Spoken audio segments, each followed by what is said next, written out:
మీరు ఇంజనీరింగ్ చేశారా? జాబ్స్ కోసం సెర్చ్ చేస్తున్నారా? 3600 మందికి పైగా స్టూడెంట్స్ కి జాబ్స్ వచ్చేలా చేసిన code Gyan 100 days software course లో జాయిన్ అవ్వండి. మీ కెరియర్ ని బిల్డ్ చేసుకోండి. నమస్కారం డాక్టర్ షియా చిరంతకృష్ణ స్వామి గారు. నమస్కారం అండి. సార్, చాలా మంది క్లాసెస్ ఎప్పుడెప్పుడు ఎక్కడెక్కడ ఉండే అవకాశం ఉంటుందని చెప్పేసి అడుగుతున్నారు. సో ఫస్ట్ అది అనుకున్న తర్వాత కంటెంట్లోకి వెళ్దామండి. క్లాసెస్ ఎప్పుడెప్పుడు ఎక్కడెక్కడ ఉండే అవకాశం ఉంటుంది? ఇప్పుడు మనకి 2025 అండి. 2025లో 20 ఏప్రిల్ వచ్చి హైదరాబాద్, 27 ఏప్రిల్ వచ్చి బెంగళూరు అండి, 4 మే వచ్చి తిరుపతి, 11 మే వచ్చి విజయవాడ. ఇవే కాకుండా మనకి ఇప్పుడు ఈ 6 తారీఖు ఏప్రిల్ వచ్చి మనకి స్పెషల్ క్లాస్ ఉంది. ఇది ఎందుకు చెప్తున్నానంటే, స్పెషల్ క్లాస్ అటెండ్ చేయగలిగితే మీరు మనకి 20, 21, 22 మే గోవా సెషన్ క్లాస్ 3 రోజుల క్లాస్ ఉంది. గోవా క్లాస్. ఈ స్పెషల్ క్లాస్ 6 ఏప్రిల్ కనుక మీరు అటెండ్ చేయగలిగితే మీరు సెషన్ క్లాస్కి అటెండ్ చేయడానికి మీరు అర్హులు అవుతారు. ఎందుకంటే లాస్ట్ టైం కూడా మనం గోవాలో ఎక్సలెంట్ క్లాస్ చెప్పుకున్నాం. ఆ సెషన్ క్లాస్ అనేది అద్భుతమైన క్లాస్. అది ఏంటంటే జీవితంలో మీరు పరిపూర్ణత్వాన్ని సాధించడానికి, ఒక ఉన్నత స్థాయి సాధించడానికి ఖచ్చితంగా మీకు అది దోహదపడుతుంది. మీకే కాదు, మీ తరతరాలకి. అలా మాట కూడా చెప్పాను నేను. దానికి తగ్గట్టుగానే క్లాస్ ఉంటుంది. క్లాస్కి వచ్చిన వాళ్ళు కూడా ఫుల్లీ సాటిస్ఫైడ్. కాబట్టి మళ్ళీ ఈ ఇయర్ మనం 20, 21, 22 మేలో గోవాలో సెషన్ క్లాస్ 3 రోజులు పెడుతున్నాం. వీలైనంత తొందరగా ఎన్రోల్ చేసుకునే ప్రయత్నం చేయండి. Best of luck. నమస్కారం అండి, డాక్టర్ శ్రీ ఆచార్య అనంతకృష్ణ స్వామి గారు. నమస్కారం. ఒక్కొక్క ఎపిసోడ్ ఒక్కొక్క జీవిత పాఠాన్ని నేర్పిందని చెప్పొచ్చు సార్. ఎస్పెషల్లీ మీ స్పెషల్ క్లాస్ ఏదైతే ఉందో నేనైతే చాలా నేర్చుకున్నాను. ఒక ఎపిసోడ్లో మనం ఎంత తీసుకుంటాం, ఎంత నేర్చుకుంటాం అనేది చూస్తే మీ క్లాస్లో ఇంకో ఎత్తని అర్థమైంది. క్లాసెస్లో ఏముంటుందన్న అత్యుత్సాహం నాకు ఉండేది, ఆ ఎగ్జైట్మెంట్ ఉండేది. ఒకసారి అటెండ్ అయిన తర్వాత ఎన్ని విషయాలు నేర్చుకున్నాము, ఎన్నిటిపైన క్లారిటీ వచ్చిందని అర్థమైంది. ప్రాక్టీస్ చేస్తున్నాను సార్, చేస్తున్నాను. మీరు ఏదైతే మిర్రర్ టెక్నిక్ ఇచ్చారో అది నేను ప్రాక్టీస్ చేస్తున్నాను. నా మిర్రర్కి అతికిచ్చాను కూడా నేను, అది నేను చేస్తున్నాను కూడా. సో ఆడవాళ్ళందరూ బయట బిజినెస్ రంగాల్లో రాణించాలి అంటే, స్వతహాగా ఎదగాలి అంటే కొన్ని ఎమోషన్స్కి కట్టుబడి ఉంటాము.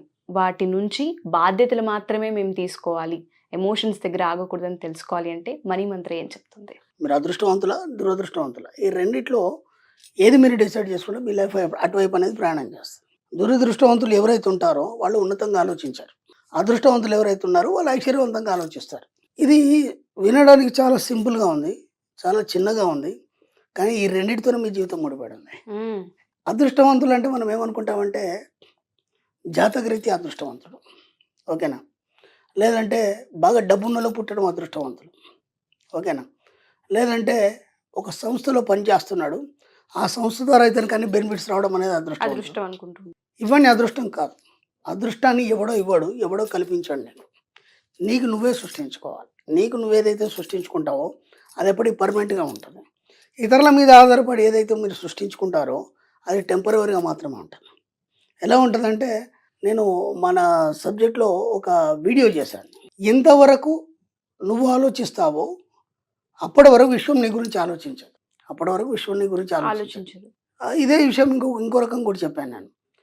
ఎప్పటి వరకు అందరు జనాలు ఆలోచిస్తారో అప్పటి వరకు మేధావి ఆలోచించాడు, పడుకుంటాడు. అలాగే వీళ్ళందరూ ఆలోచనలు ఆగిపోయిన తర్వాత అప్పుడు మేధావి ఆలోచించడం మొదలు పెడతాడు. అలాగే విశ్వం కూడా అంతే. నీ ఆలోచనలు ఉన్నంత మట్టికి అది ఏమి చేయదు, చూస్తూ కూర్చుంటుంది, దానిపైన హాయిగా రెస్ట్ తీసుకుంటుంది. ఎప్పుడైతే నీ ఆలోచనలు ఆగిపోయినాయో అప్పుడు ఇలా చూసినప్పుడు విశ్వం నీ చేయి పట్టుకుంటుంది. ఒకసారి విశ్వం చేయి పట్టుకోవడం మట్టుకే నీ పని. ఒకసారి నువ్వు విశ్వం చేయి పట్టుకున్నావా, నువ్వు ఎన్నిసార్లు వదిలినా సరే తల్లిలాగా వెళ్ళి మళ్ళీ పట్టుకొని తీసుకో. ఈ సబ్జెక్ట్ అలాంటిది. ఈ విశ్వం అనే సబ్జెక్ట్ అలాంటిది, తల్లి లాంటిది. విశ్వం తల్లి లాంటిది, తండ్రి లాంటిది, దేవుడు లాంటిది అన్నీ కాదు. ఎందుకంటే ఇప్పటివరకు నీకు తెలియదు, ఆ సబ్జెక్ట్ తెలియదు. కాబట్టి నువ్వు నీ యొక్క పరిసరాల్లో, నీ యొక్క ఉనికిలోనే నువ్వు యొక్క జీవించావు. నువ్వు ఇప్పుడు ఆ సబ్జెక్టు తెలిసింది, ఒక్కసారి ఇటు రావడం మట్టుకే నీ పని. ఆ వచ్చేంత వరకే నీకు భయం వేస్తుంది.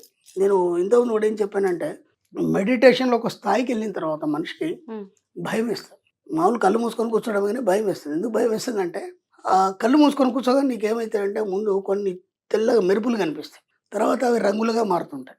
ఆ రంగులుగా మారి మెల్లిగా ఒక శూన్యం తయారైపోతుంది. ఆ శూన్యంలోకి నేను లాగబడుతున్న ఫీలింగ్ వస్తుంది. అక్కడ నుంచి మళ్ళీ ఏమంటే భయపడి వెనక్కి వచ్చేస్తాడు మనిషి. అంటే పూర్తిగా మెడిటేషన్లో డెప్త్కి వెళ్ళాడు. ఈ సబ్జెక్ట్ కూడా ఎలా ఉంటుందంటే, స్టార్టింగ్లో ఇది ఏదో బాగుంది అనిపిస్తుంది, కవ్విస్తుంది సబ్జెక్ట్ అందరినీ, ఓకేనా? డబ్బు అంటున్నాడు, ఐశ్వర్యం అంటున్నాడు, సంపద అంటున్నాడు అని, ఓకే. చూసి తర్వాత పోదాం, మళ్ళీ పోదాం, ఇలా దాన్ని పెండింగ్ చేసుకుంటూ చూద్దాంలే, ప్రయత్నం చేద్దాంలే అని చెప్పేసి చిన్నగా మన వీడియోలో విన్నదో ఏదో ఒకటి మెల్లిగా ప్రాక్టీస్ చేస్తాడు. ప్రాక్టీస్ చేయగానే అది అయిపోతుంది. అయిపోయి ఇంకోటి ప్రాక్టీస్ చేస్తాడు. ఆ తర్వాత మెల్లిగా క్లాస్కి వస్తాడు. క్లాస్కి వచ్చిన తర్వాత ఏమైందంటే విశ్వం మీ చేయి పట్టేసుకుంటాడు.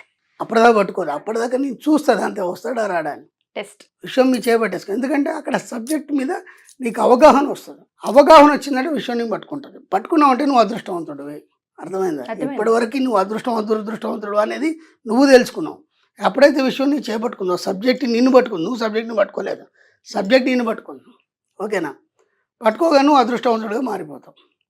కానీ అప్పటికి కూడా భయం వేస్తుంటుంది. ఎందుకంటే ఇప్పటి వరకు ఉన్న ప్రపంచం అంతా వేరు, నీ ఆలోచన విధానం వేరు. సబ్జెక్ట్లోకి వచ్చినాక నీ ప్రపంచం వేరు, నీ ఆలోచన విధానం వేరు. ఇక్కడ ఏమవుతుంది, ఈ బయట సమాజానికి సబ్జెక్ట్లో నువ్వు ఉన్నావు కాబట్టి నీకు ఇద్దరి మధ్య ఘర్షణ జరుగుతుంది. ఘర్షణ ఎక్కడ బయట జరగదు, ముందు ఇంట్లోనే స్టార్ట్ అవుతుంది. ఎందుకంటే మనం కొన్ని సిస్టమ్స్ చెప్తాం, నువ్వు ఇలా ఉండాలి, ఇది ఉండద్దు, ఇది చేయాలి, ఇది చేయద్దు, ఇది చేయాలి, ఇవన్నీ చెప్తాం. అప్పుడు ఏమవుతుందంటే అవి ఇంట్లో వాళ్ళందరికీ వ్యతిరేకంగా అనిపిస్తాయి. అవి భిన్నంగా ఉంటాయి, వాళ్ళు వ్యతిరేకంగా ఫీల్ అవుతారు. వాళ్ళు భిన్నంగా వేరు, వ్యతిరేకత వేరు. ఇక్కడ ఈ తేడా తెలియక వాళ్ళు దాన్ని వ్యతిరేకంగా ఫీల్ అవుతారు. ఇప్పుడు ఈ వ్యక్తి ఇటు చెప్పుకోలేక అటు పాటించలేక ఇబ్బంది పడుతుంటాడు. దీంట్లో ఏమైపోతుంది అంటే మళ్ళీ దురదృష్టానికి వెళ్ళిపోతాడు. మరి ఎలా అంటారు దీన్ని, ఎలా బ్యాలెన్స్? నేను అదే చెప్తున్నాను. అదృష్టం నుంచి మళ్ళీ దురదృష్టంకి వెళ్ళిపోతాడు.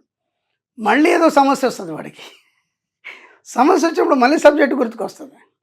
గుర్తుకొచ్చినప్పుడు మళ్ళీ దాన్ని పాటిస్తాడు. పాటించినప్పుడు అది పని అయిపోతుంది. అర్థమైందా? అంటే అప్పుడు మళ్ళీ ఏమైంది, విశ్వం నీ చేయి లాక్కుంది, నువ్వు వదిలిపెట్టి పోయినావు, మళ్ళీ లాక్కొని దాని పని ఏదో చేసింది. ఇప్పుడు అలా 3-4 సార్లు చేసిన తర్వాత అప్పుడు దాంట్లో సక్సెస్ అయిన తర్వాత వీళ్ళందరూ తెలుసుకుంటారు, ఓహో సబ్జెక్టు పట్టుకోవడం వల్ల ఇది సక్సెస్ అయింది అని వీళ్ళు అనుకుంటారు. కానీ సబ్జెక్ట్ అతను పట్టుకోలేదు, విశ్వం అతన్ని పట్టుకోవడం వల్ల సక్సెస్ అయింది. అర్థమైంది? అది వదిలేదు కాదు, ఒకసారి అది అంటుకుంటే ఇంకా తల్లిలాగా అని చెప్తున్నాను కదా. పిల్లాడు చేయి ఎన్నిసార్లు వదిలిపోయినా మళ్ళీ పోయి పట్టు ఎత్తుకొచ్చుకుంటారు తల్లి. ఆ తర్వాత మెల్లిగా వాళ్ళకి అలవాటు చేస్తాడు ఆయన. దాంతో ఏమవుతుంది, అందరూ అదృష్టవంతులుగా మారిపోతారు. మెల్లిగా క్లాస్కు రావడం, ఇంకా సబ్జెక్ట్ తెలుసుకోవడం, దాంతోపాటు ఏమవుతుంది, వాళ్ళందరూ ఐశ్వర్యవంతులుగా మారిపోతారు. సింపుల్. కాబట్టి మీరు అదృష్టవంతులా దురదృష్టవంతులు అనేది మీరు తెలుసుకోవాలి, నేను చెప్పడం కాదు. సబ్జెక్టు పట్టుకుంటే అదృష్టవంతులు, పట్టుకోవాలంటే దురదృష్టవంతులే. ఇందాక ఒక స్టార్టింగ్లో ఒక పాయింట్ చెప్పారు, ఒక మంచి ఉద్యోగం ఉంది, ఉన్నత కుటుంబంలో పుట్టాము, సంపద ఉంది అనుకుంటే అదృష్టం కాదు, మనం సృష్టించుకుంటున్నాము. మనం ఒకరి కింద వెళ్ళి చేయడం అదృష్టం కాదు, మనం చేయడము, మనం సృష్టించుకోవడం అదృష్టం. ఈ యొక్క పాయింట్ చాలా మంది ఆడవాళ్ళని విచిత్రం ఏం జరుగుతుందమ్మా అంటే, బాగా డబ్బున్నోడింట్లో పుట్టాడు వాడు, బాగా డబ్బున్నోడింట్లో ఇప్పుడు అమితాబ్ బచ్చన్ కొడుకున్నాడు. అమితాబ్ బచ్చన్ అంత పేరెందుకు రాలేదు, సృష్టించుకోలేదు. అంటే అప్పుడు నేను చాలామందిని చెప్తాను, నేను ఒక ఫీల్డ్లో ఒక అతను ఉన్నాడు, అతని కొడుకు ఇంకో ఫీల్డ్లో ఫేమస్ కావచ్చు, ఆ ఫీల్డ్లో ఫేమస్ కావాలని లేదు, ఎందుకంటే వాడు దాంట్లో సృష్టించుకున్నాడు. అర్థమైందా? మరి ఇప్పుడు వాడు ధనవంతుడు కొడుకు ధనవంతుడే కావాలి కదా. ఇప్పుడు వాడు చనిపోయిన తర్వాత తదనంతరం ఆస్తి అంతా వీడు ఎక్కడెక్కడో పెట్టేసి మొత్తం రోడ్డు మీదకి వచ్చే పరిస్థితి ఏర్పడ్డది కదా. అంటే ఇతనికి ఆ సబ్జెక్ట్ అవ్వలేదు కాబట్టి ఇటు దురదృష్టవంతుడు అదృష్టవంతుడు అంటే దురదృష్టవంతుడే, వాడి ఇంట్లో పుట్టిన వాడి దురదృష్టవంతుడే. సబ్జెక్టు తెలిస్తే మాత్రం వాడు అదృష్టవంతుడు. వాడు ఎక్కడున్నా సరే, వాడు పేదరికంలో పుట్టినా సరే వాడు అదృష్టవంతుడు. ఎందుకంటే మన కాన్సెప్ట్ ఏంటంటే ప్రతి పేదవాడు ధనవంతుడు కావాలి. ప్రతి పేదవాడు ధనవంతుడు ఎట్లయితాడు దాన్ని మనం ప్రూవ్ చేసినాం, ఎంతోమంది అయినారు, ఎలా అవుతారు అనేది మనం సబ్జెక్ట్ చెప్తాం. ఎస్. కాబట్టి అక్కడ ఫెయిల్యూర్ అనేది ఉండదు కదా. నీ సబ్జెక్టు, నీ విద్యని ఎవడు దొంగిలించుకోలేడు కదా. ఇంకేమైనా వస్తువులు దొంగిలించవచ్చు కానీ నీ ఆలోచనని, నీ జ్ఞానాన్ని మాత్రం వాడు దొంగిలించాడు. వాడు ఎక్కడున్నా సరే బయటకు వచ్చేస్తాడు, వాడు ఎక్కడున్నా సరే గెలుస్తాడు. వాడిని అడవిలో పడేసినా సరే పులి కథలు చెప్పి బయటకు వచ్చేస్తాడు. సబ్జెక్ట్ అనేది అంత బలాన్ని ఇస్తుంది మనిషికి అని చెప్పడంలో అతిశయోక్తి లేదు. Thank you sir, thank you so much. Thank you. Suman టీవీలో మీ పర్సనల్ అండ్ బిజినెస్ ప్రమోషన్స్ కోసం కింది నెంబర్కి కాంటాక్ట్ చేయండి.